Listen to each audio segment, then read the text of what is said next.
রাজ্য জুড়ে সাম্প্রতিক যে হিংসার ঘটনা ঘটেছে তা থেকে স্পষ্টভাবে প্রমাণিত হয় পুলিশ তৃণমূল কংগ্রেসের দলদাসে পরিণত হয়েছে।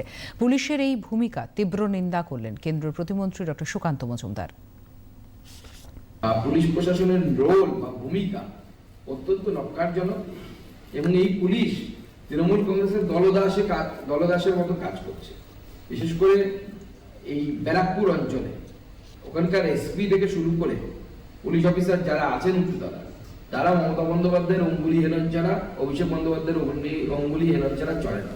এবং আমরা জানি তৃণমূল কংগ্রেসের দ্বিতীয় সর্বময় কর্তা অর্থাৎ অভিষেক বন্দ্যোপাধ্যায় তার ঘরোয়া বৈঠকে তার যারা সাগরেদ আছে তাদেরকে হলদার জাহাঙ্গীর থেকে শুরু করে ওপেন ইনস্ট্রাকশন দেয়। আমার কাছে তো সে খবর আসে যে কারো পা ভেঙে দিতে হবে, কারো অমুক করতে হবে।